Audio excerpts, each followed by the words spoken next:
na baye bazalaka toujours rebelle à l'heure pour Kolanda VH info et mokonelelo oyo ngai Jolina Ngalula la femme de média nazalaka toujours nesengo pe plaisir ya ko présenter yango pona bino magazine Voici l'homme info eza wana pona ko pesa ba actualité nyonso sur l'église ACK Kalemelembe pe na oyo etali l'homme de Dieu le pasteur François Mutombo.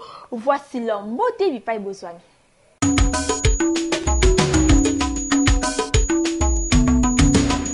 Mokolo ya mardi 3 avril 2018 avant à Kokota na ben ya matéa l'homme de Dieu le pasteur François Mutombo. Voici l'homme, l'ambassadeur de la parole de Dieu a expliqué qui tout d'abord sur la sorcellerie. Toshanyongo a célébré son commentaire.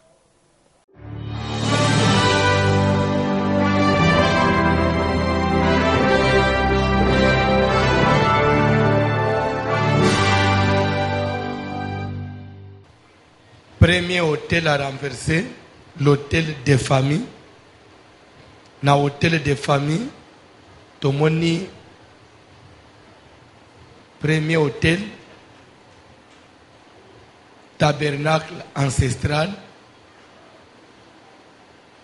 ou sorcellerie des ancêtres. Comme pour dire que nos ancêtres ils avaient une force sur laquelle reposait la tradition na bango, la coutume na bango, et cette force-là, c'est la sorcellerie ancestrale. La sorcellerie qui a deux formes. Nous avons la première forme, la sorcellerie de conservation, et la deuxième forme, c'est la sorcellerie de destruction. C'est la sorcellerie ordinaire qu'on voit la citer ici, chez tous les individus ici. Mais la société de conservation, c'est la société des familles. Elle sert à conserver les valeurs, les intérêts d'une société, d'une famille. Le pasteur François Mutombo, la marque déposée de Jésus-Christ, toujours na continuité ya thème sur le renversement des hôtels troisième module, na sima ya kopesa ba sorte ya sorcellerie, a expliqué qu'il est sous boy. C'est là où nous trouvons ma coutume, ma tradition, ma croyance. Nous trouvons ma guérisseur, ma mikoudi, ma tunyon soana. Ils ont la sorcellerie de conservation. Bosimba était l'homme de Dieu, la marque déposée de Jésus-Christ, le pasteur François Mutombo, l'homme qui fait la propagande du nom de Jésus-Christ, à Zako Koba na thème sur le renversement des hôtels troisième module. Thème na biso ezali renversement des hôtels troisième module. Tango ayaki kokota na bain ya matéa, le commandant du temple, l'homme à la tunique de plusieurs couleurs, le pasteur François Mutombo. Voici l'homme ayaki lisusu kolobela sur le rachat. Toshanyongo toujours pour un commentaire. Renversement des hôtels troisième module.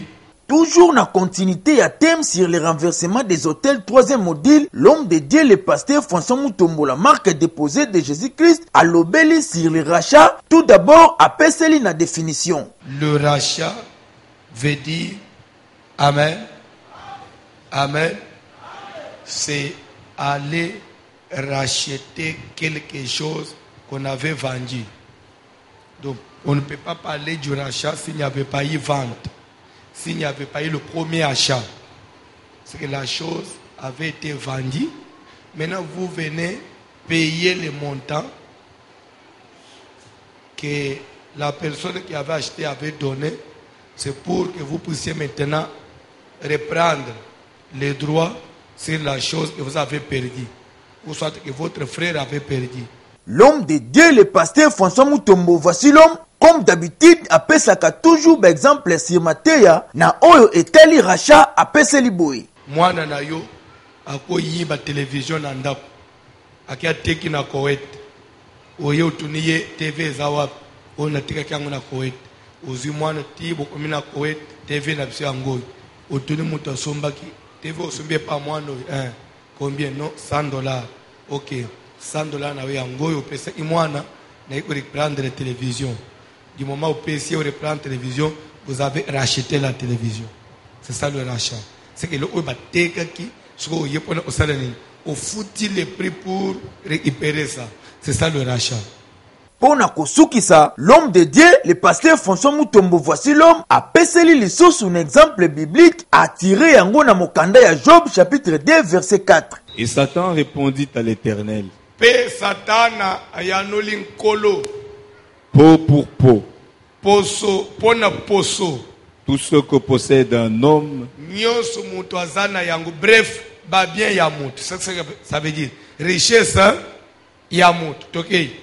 Il le donne pour sa vie. Apesaka yango po etabi isabo moina ye. Donc biloko ya mutu erachetaka vina ye.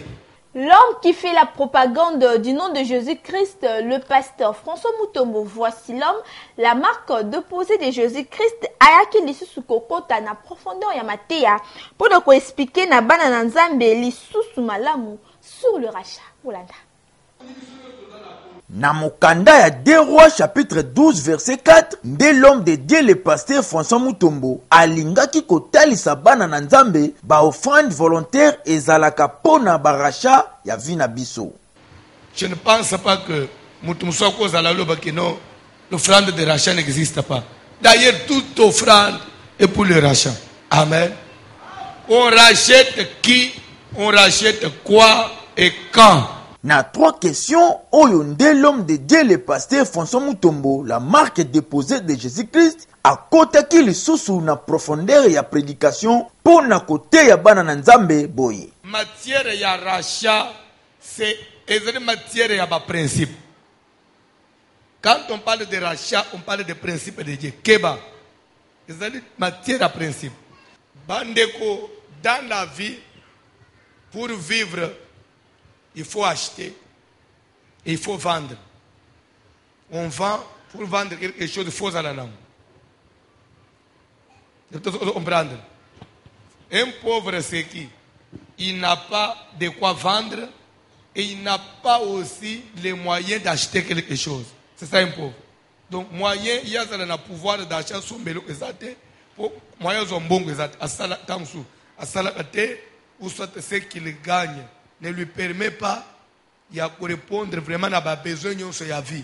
Papa, maman, ndeko mwasi, tope ndeko mobali, na thème ya renversement des hôtels, 3e module, l'homme de Dieu, le pasteur François Mutombo, voici l'homme, azobeta sete sur le rachat. Yaka na aseka kalembelembe koyoka mateya pona ko racheter vina yo.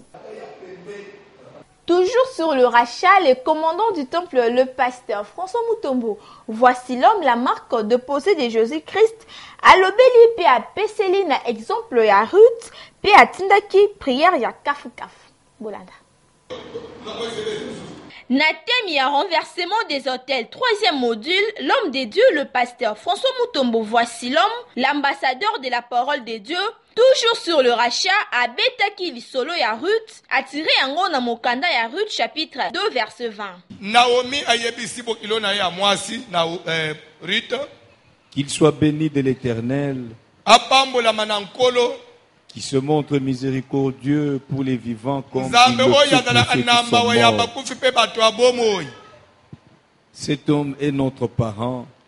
Bowaza wana kolo bilanga yo Rita ouchiko sala masangu lelo azali ndeko na biso notre parent ndeko na biso c'est-à-dire quoi azande kwa mobali na ngai ya kufa. Bowaza azali parente ya Elimelek mobali ya Naomi oya kegenda kufa na Moab. Vous comprenez? Boaz oya yaki ko bale Ruth azali ndeko ya Elimelek.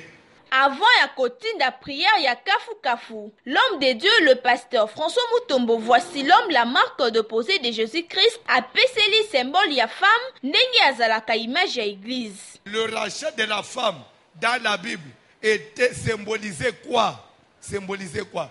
La femme qui était l'image de l'église. Cela voulait aussi enseigner comment Jésus viendra récupérer une église. Cette église qui désespérait déjà. Cette église qui était déjà abandonnée, isolée.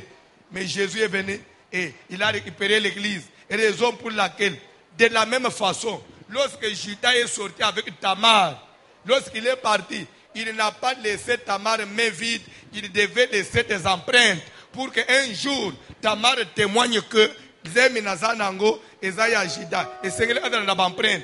De la même façon, quand Jésus est venu fiancer l'église, il est parti, il n'a pas d'église mais vide, il a laissé le Saint-Esprit, où il est dans l'empreinte, où il y a na mapata, tokotombola tokoloba mubali na biso ezayo posto olingo wanga na biso molimo tozanango nana pesa biso yango. L'homme de Dieu, le pasteur François Mutombo, voici l'homme, l'ambassadeur de la parole de Dieu, akambaki prière ya kafu kafu pour na ko racheter ba vie na biso. Ngai eza Jésus, même na se ya pongi eza Jésus, ata na kufi na ufina Jésus, ata kote na okendeza akana ni Jésus, na ko shanjaka te, na ko yambaka ba prophète te, na ko yambaka mutu mususu te, motema na ngai Jésus atondisa yango. Nada asuna bolingwa opesa mubali mususu te. Yesu akombla bolingo nyonso ya motema na ngai. Mubali yango musuna opesa ye nini? Nyapa David akokotela wapi? Yesu atondisa nyonso. Prophète message ne kokotela wapi? Bolingo na Yesu etondisa motema na ngai. Est-ce qu'il y a quelqu'un où bolingo na Yesu etondisa motema na ye? Est-ce qu'il y a quelqu'un qui peut dire merci à Jésus na maloba muke avant de la prière à délivrance? Alléluia. Pamboula Jésus. Pamboula Jésus. Il est digne. C'est lui qui mérite. Oh Jésus ensemble. Oh Jésus-Christ. Comme d'habitude, l'homme de Dieu, le commandant du temple, le pasteur François Mutombo, voici l'homme, la marque déposée de Jésus-Christ, accordé qui interview na Eskikonda Boulanda. Et au Talisana Souka que cette femme-là, il s'agissait de quelle femme? Il s'agissait de l'église, femme épouse comme église. Nathalie Sagi commente que tout ça est retombé, cette image il y a Jésus et l'église. C'est que même pour gagner Mobali, la femme est censée utiliser des stratégies pour convaincre, pour gagner son mariage. C'est que l'église doit tout faire pour saboter au salanios pour être un jour Jésus accepté. Bala andanana mate ya rachat. Mais on comprend l'importance même des offrandes que nous donnons à l'église, rôle ni joie. Simba, Piboeba était toujours dans la continuité, il y a thème sur le renversement des hôtels. Troisième module, le pasteur François Mutombo. Voici l'homme, la marque déposée de Jésus-Christ. À l'obélu sur le rachat, Mokolo, il y a lundi 2 avril. Bolanda, Ningeleka qui n'a commentaire. L'homme qui fait la propagande du nom de Jésus, le pasteur François Mutombo, voici l'homme, Azako Koba thème sur le renversement des hôtels, troisième module, na partie Oyo etali le rachat, à l'obéli ba façon Oyo rachat et koki ko salema. Les parents, babot, nde bazaki na droit ya koteka bana na bango. Ou soit, mubali, azaki na droit koteka mwasi na ye. Obali mwasi no na mbongo, bovanji, on trouvait que la crise n'a pas été moi si nangai yo.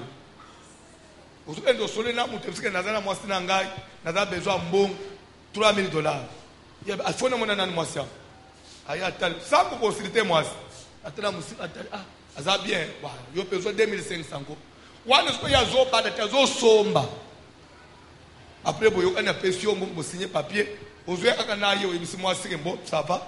On de mettre na yo. Mobali te mettre na sina take you automatiquement moi ça ça ne okolobate azui moi ça qui a comme esclave na ye akozo yepe lokola moi tout comme utiliser lokola kaka machine ya musala c'est fini vie na yo mobimba atikali esclave ya mutwana pambate ezalaka na batu misusu bazalaka na makile ya ba esclave kasi bayebaka te pe moyen ba porte ya opportunité pe c'est la bango ezate bisika baninga même bazo aba poste. Jamais, ce que nous avons fait, à comprendre, à mettre promotion, l'opportunité mineure, ça ne nous s'offre jamais à lui. Nous sommes en lui, il y a le sang des esclaves. Il faut l'endre dans la ligne de comprendre. Esclave a rien à terre. Parce qu'il a un sang faible, un sang qui doit servir que les autres. Nayango. Papa, maman, ndeko mwasi tope ndeko mobali, na thème oyo ya renversement des hôtels, troisième module, et concerné peyo, yakana aseka kalembelembe, pona koyoka ba prédication kitoko boye. C'est pour omona mutu mususu, azama yele, na konzakate. Bande, uteka lezo binoma kambo na zote ya, je suis votre frère, Si Dieu fait grâce que tu découvrir l'ango, personne sur révélation, tu peux aider yo. Qui beaucoup même ko kamba uzomono, ba force kangote. Ko kamba anamakila. Il y a des gens, il faut kamba kabatu. Mususu pa te poseli nini akokamba batu te. Il n'a pas ce sang là. Makila ya leadership ezalaka, nakati ba leadership. Ndo zomone même mutu mususu, même na classe les tozo tanga. Il y a un chef de classe chargé de discipline. Mususu na ndengo bandikila socialiste. Yo ata jour mo bale zokombo baba jamais. Azangisaka te kosukisa mateya na prière ya kafu kafu. Yende nani l'homme de Dieu, le pasteur François Mutombo, voici l'homme, l'ambassadeur de la parole de Dieu, Bolanda Nengelikaki. L'homme qui fait la propagande du nom de Jésus-Christ, le pasteur François Mutombo, voici l'homme, akambakape prière ya kafu kafu, et surtout na thème kitoko sur le renversement des hôtels, 3e module, appris à kape longo na bandimi nyonso, na ba parole ya kitoko. Feu! Feu! Feu! Bonjour, ça de prière. Bateka yo wapi Moto basimbise yo wapi ibana no sana maboko anani so seleri ya famille ba chambongo na yo wapi moto kita kombo na Yesu Kristo Seigneur moto na Zambe kita moto na Zambe pela moto Saint-Esprit kita na sokita moto bisika nyonso bateka vinangai bateka ndaku bateka mariage bateka bana na kombo na Yesu Kristo au nom de Jésus moto na Zambe zopela moto na Zambe zopela de Jésus au nom de Jésus moto kita Bosimba ete aseka kalembelembe ezalaka vraiment siège ya babuki bikeko ba prière ya boye ya mapamboli nulle part ailleurs kaka na aseka kalembelembe basimbise yo wapi. Comme d'habitude, après Kokamba prière ya Kafu Kafu, le commandant du temple, la marque déposée de Jésus-Christ accordé qui interview na S Kikonda Bolanda. Oui, tobandi parti musus point musus toujours na kati ya sorcellerie de conservation comme premier hôtel des enceintes. Alors tout le mode de transmission à ce que tout le rachat. On ne peut pas parler du rachat s'il n'y a pas eu vente. Donc, pour te démontrer comment est-ce qu'il y a eu des gens, des familles, on a eu à vendre des vies, hypothéquer des vies, des richesses. Alors il faut que le rachat et ça demandé partout toujours démontrer ce que pèse à Ito Makas. Les réintroductions, mais Batou Simba Makas. Oui, ça peut être ça Batou que les toujours pas dans Zambé. Tout ça on a besoin tout le monde le dans Zambé. Parce que quand il y a rachat, que comment est-ce que tu es comme esclave? Si ton frère devient pauvre et qu'il se vend, vous avez dit que tu as rachat, mais pour te dire esclave, c'est la pauvreté. C'est pourquoi l'Église doit combattre la pauvreté, parce que la pauvreté, c'est une des portes qui rend les gens des esclaves. Tozon Amon Moké, Mokolo, il y a dimanche 1er avril 2018, louange puis adoration et Zalaki au rendez-vous, Bipaï Wapi.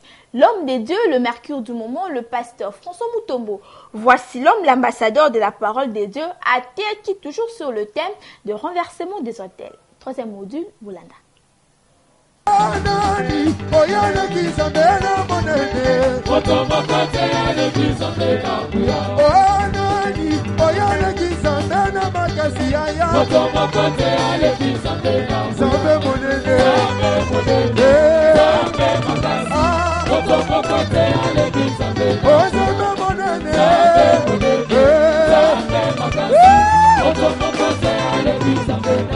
Polo merci, bona maso, o sali bonaka, kana pesi o merci Polo. Polo merci, bona. Ouais, my God is good.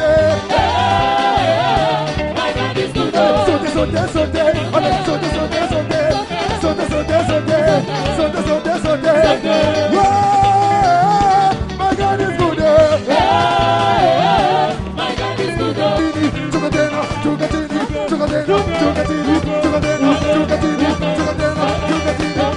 Bakisa Mololo, Beta Mololo,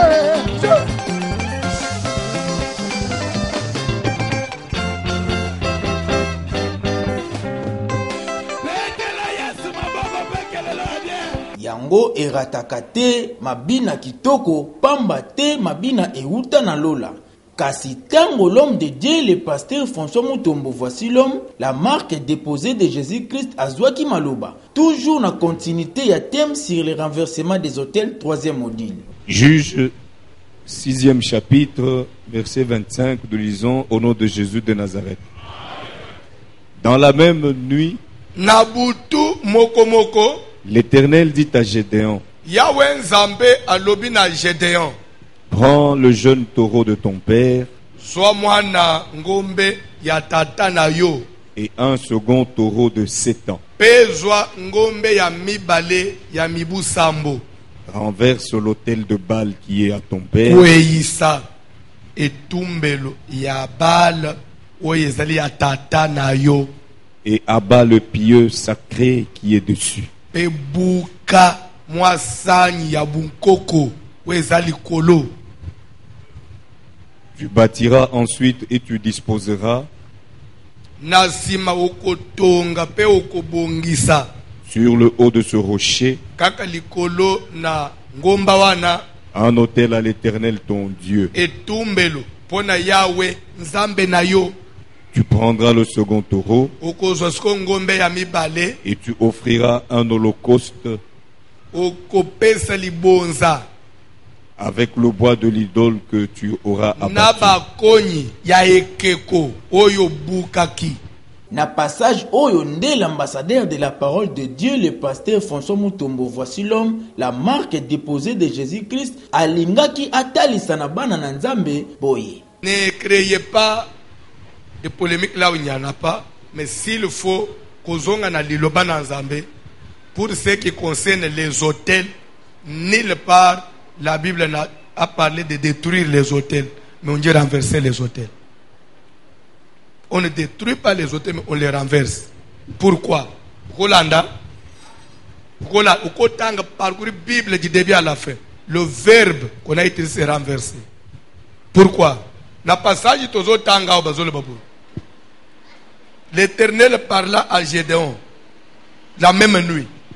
Lève-toi et renverse l'autel de Baal qui est à ton père. Je ne pense pas que biso batunan Nzambe, nous ne pouvons raisonner plus mieux que Dieu. Non, je ne pense pas. Renverse l'autel de Baal qui est à ton père. Telema kweyisa baluisa etumbelo ya banzambe ya Baal oyo eza na famille na yo oyo eza ya tata na yo. Quand on dit ton père, ça dit quelque chose familial. Oyo eza na famille na yo kweyisa yango. Bosimba ete thème sur le renversement des hôtels, 3e module, eza kokoba na aseka kalembelembe ndeko yaka pe koyoka pe ozwa enseignement ya kitoko. Baal avait occupé place où il y a Nzambe. Quand on dit le sommet du rocher, ça dit que la famille à Gédéon va tomber là qui Baal à la place de Dieu. Ndez ambazo tinde jazol ba kende. Donc la famille va tomber le Baal, va tomber le bungang, va tomber le kindok. Yo sala nini renverser. Renverser c'est-à-dire longola oyo ba tomber il kolo sala nini. Kitisa na se zwanga inzambo ba kitisi na se sala nini. Zongi sanga ina sommet. C'est pourquoi on utilise le verbe renverser.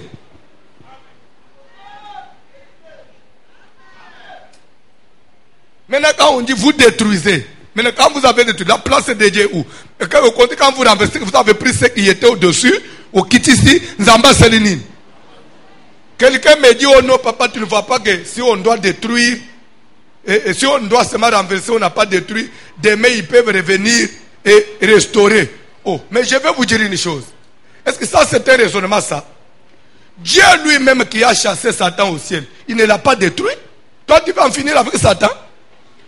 C'est comme qui dirait, Jésus a seulement dit chasser. Et il a même ajouté que et que Yezongaka. Ce que Kutinda Koufid est possédé. Mais pourquoi Jésus n'a pas dit au lieu Zonga, tout détruire dans le Oufambalamoko? Mais il reconnaît même que Zonga, mais Bobenganakak. Ce n'est pas le temps de détruire le diable. Vendredi 30 mars 2018, l'homme des dieux, le mercure du moment, le pasteur François Mutombo, voici l'homme, l'ambassadeur de la parole des dieux, atiaki na lisolo ya Joseph Kasi, ezalaki kaka na souci ya kotalisa na bana na Nzambe. Explication sur le séjour de mort, Flamand Noir a ses livres sur commentaire. Nazolo baboy. Tout ce que nous pouvons dire, même entre nous, même na mate sotowap, il faut Bible nde salani et kata. Toyebeli makamunyos réponse aux autres dans la Bible. Nous savons que Dieu existe à partir de la Bible. Nous savons que le monde a été créé par Dieu à partir de la Bible. Il n'y a aucun livre au monde où est la vérité que Nzamba que l'amour qui la salabo. Non, c'est la Bible. Nde talisi sonyos. Pe na païen na muta sambela ate. Mutunyos ozonji make le monde a été créé par Dieu à partir de la Bible. C'est l'unique livre éprouvé. Oh, il y a tout le monde qui croit en Dieu, mais il croit à la vérité de la Bible. L'homme de Dieu, le pasteur François Mutombo, voici l'homme, l'ambassadeur de la parole de Dieu. Souci majeur naïe et zalaka enseignement de la vraie parole divine. Genèse 37, d'Anglais.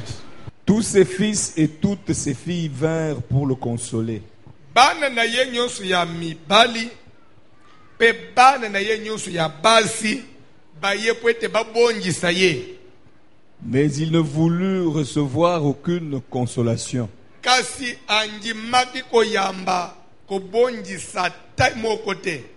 Il disait, c'est en pleurant que je descendrai vers mon fils au séjour des morts.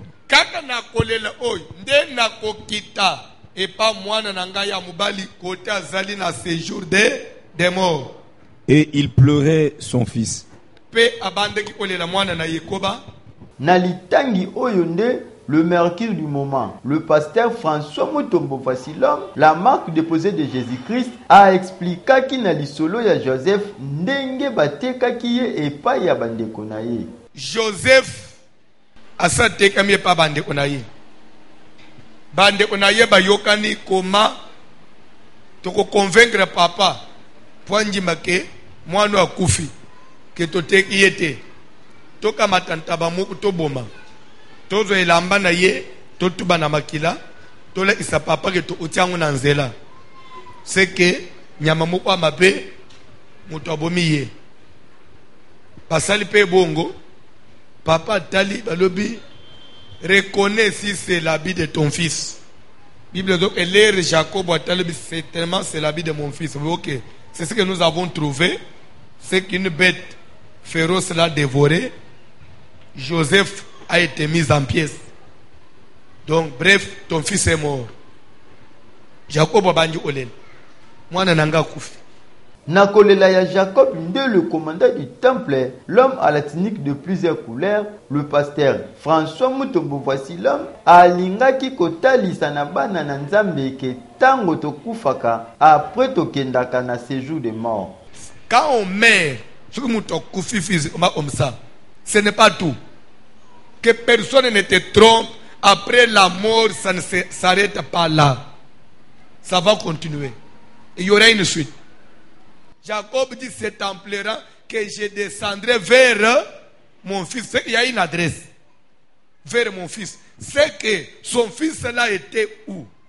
Il dit, je descendrai vers mon fils dans le séjour des morts. Séjour des morts, ça vient du séjourner. Ça veut dire quoi? Là où les morts passent leur temps. C'est que Koufi, ce que nous avons fait, ils ont dit que c'est au séjourner. Ils ont fait Mboka Wani Salat. Jacob doit reconnaître que l'air n'a pas quitté Mboka Wana, n'a pas quitté Utanani, Mwana Nangai. C'est que dans la mort, il y a des rencontres qui se font. Nayango, l'homme de Dieu, le pasteur François Mutombo, voici l'homme, a talisaki yango na exemple ya Bible. Qu'il a réservé pour le jugement du grand jour.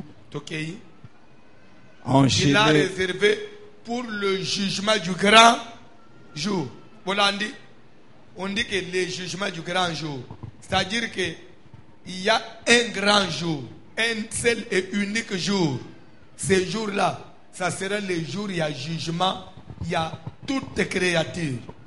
Ça veut dire que le jugement de Dieu existe. Et il y aura un jour où Dieu jugera toute chair et tout être vivant, toute créature. esengeli na chrétien nyonso amitala ndenge aza kotambola pamba te mokolo ya suka jugement ya nzambe ekozala. Mutu na mutu aza na place na ye na numero na ye ya kiti. Owe oloba teke o na nafanya na place na ngai. Azoloba il y a beaucoup de places dans la maison de mon père. Si cela n'était pas le cas, je vous l'aurais dit.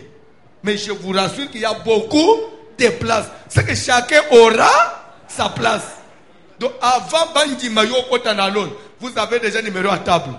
Hey! Ngai kutile nazote nazomona mesa na ngai. So ozomona ba incrédule.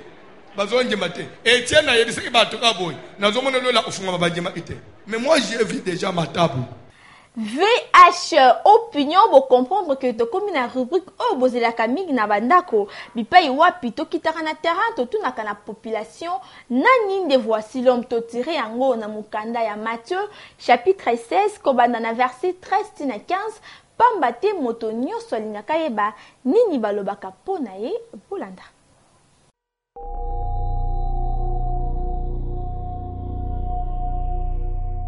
Nayebi aza pasteur ya seka nalandaka ngo mikolo nyonso nalandaka ngo mateya eza ebele parce que ye ateyaka soki olandi ye en tout cas na mateya na ye okoki kobongola mateya aza pasteur ateyaka me mateya na ye efotisaka biso makasi nzambe asunga ye akontinue kaka na koteya mpo lobiko na biso na mateya na biso oyo ateyaka biso efotisaka biso ngai nasambelaka na bet shalom.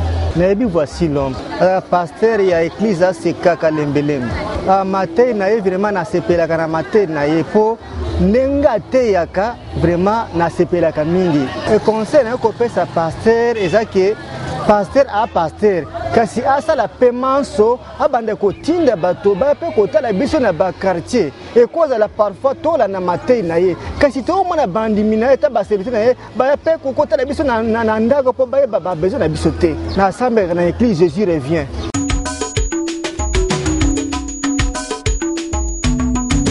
Ozali na témoignage topé suggestion à ça soit par rapport à le pasteur François Mutombo. Voici l'homme topé na Oetali le magazine Voici l'homme info. N'hésitez pas à contacter numéro affiché na bas de l'écran. Merci na babatala qui est belé liboso ya ba poste téléviseur pendant Kolanda magazine Voici l'homme info magazine c'est moko o epesaka bino ba information nyonso sur le pasteur François Mutombo. Voici l'homme. Ce que vous savez qui na édition mokona lelo pour pesa merci na Israël Maswa kwa zaki na sima ya caméra édition esimama kibongo na Chour Asiana supervision na papa Likonzi coordination na papa Israël Doustiaba kasi montage ya son pe kitoko et salama kibongo na Sete Noah. Salutations spéciales na ba nyonso balandaka VH Info mingi na Michel Yomba pe na Jean Gédéon ba protocole ya le pasteur François Mutombo. Voici l'homme.